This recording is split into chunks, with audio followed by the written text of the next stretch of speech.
Hi, and welcome back to another AI in 5. I'm your host, Simon Chris. Joining me today from Sydney is Melanie Wind. Now, Melanie's the CEO of Percy Health, and we're going to be talking about how AI is not just AI. Hey, Melanie, welcome to AI in 5. Thanks for joining us. Thank you so much for having me. I really appreciate it. Now, we're going to jump right in. As always, we've only got 5 minutes. Your speciality around AI is in that area of health and, particularly the ancillary services around health and the allied health services. And it kind of leads to that thing that AI is not just AI, right? Hmm. Yes, correct.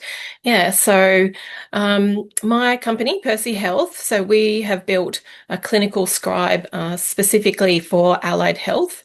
Right. And one of our big things that makes us different is that it provides the AI is trained to pick up on what is required for each different allied health professional. So you would think that if you were building a note-taking AI, that it would Health is be health, it right? would be the same Yeah. no matter what type of professional you are, right? So doctors take very different notes from allied health professionals like physios and osteos, occupational therapists, rehab counselors.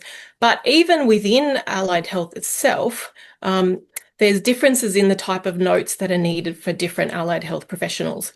So as an example, a physio Yeah. will be looking at very subjective and objective measures in their notes. So, Right. and they'll tailor their notes and write their notes differently to, say, a rehabilitation counselor who might be looking at helping you get back to work after injury.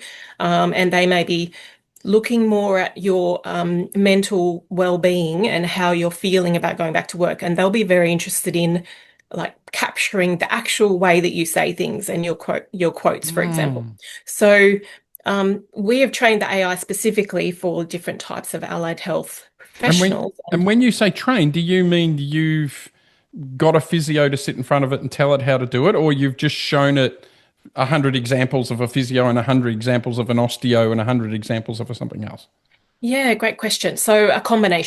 combination of both.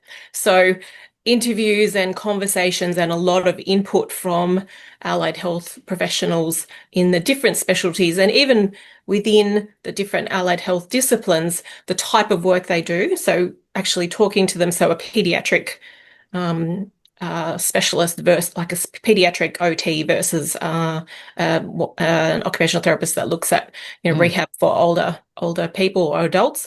So we've carried out many interviews and talked to them. Then we've also looked at actual examples and providing that through to our AI for training. Okay, so I imagine this could play out too similarly in a corporate environment, right? A CFO might want different notes from a meeting to the head of IT security to the head, the head of HR, right? To a Sure. similar type of Yeah. thing. Yeah, absolutely. And I think, what we were talking about previously prior to this is around the fact that just because you have an AI use case, which is the clinical note taking, there's often a lot of nuance in within that, and looking at training and tuning your AI specifically for a particular type of specialty as well as the use case, I think is a very powerful thing. What would be an example of the nuance that you're talking about?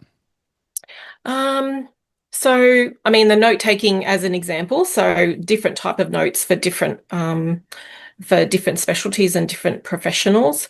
Um, Similarly, if you were looking at, say, we're moving into drafting reports for health professionals. So Mhm. if you're looking at obviously reports can be very different depending on the type of specialty of the health clinician and then also across different industries. So, a financial report's very different. So just because you have a use case around report writing, you really need to nuance that with the specialty of the professional. Yeah. Right. So it's not just rolling out the large language model to everybody. It's actually hyper tuning it depending on what job that person's doing and who they're providing stuff to, right? Yeah, so I mean, there's a place for the generic large language models, but I strongly believe that the tuning and augmenting the particular model with the context of what it needs to do, and injecting that into an AI that is very specific to an industry and a profession, and the use case will provide very valuable output. Wow, fantastic. Look, believe it or not, we're at time already, but I can't let you leave without asking you the one question I ask everybody on the show, which is what would be your one bit of advice for a company just starting their AI journey? What should they be thinking about? What should they be doing? Yeah, I think the biggest thing they should be looking at doing is talking to the professionals that they're looking to cater for. So in our case, we spent a lot of time talking to different allied health clinicians and really understanding what they need. And you really need to sort of talk to them, but also get alongside them and actually really understand their business. And so I would say if you're looking at starting an AI, your AI journey, just really understand what it is you're trying to achieve before you actually start building anything. What great advice. Melanie, thank you for part of being an AI in 5 today. Thank you so much for having me.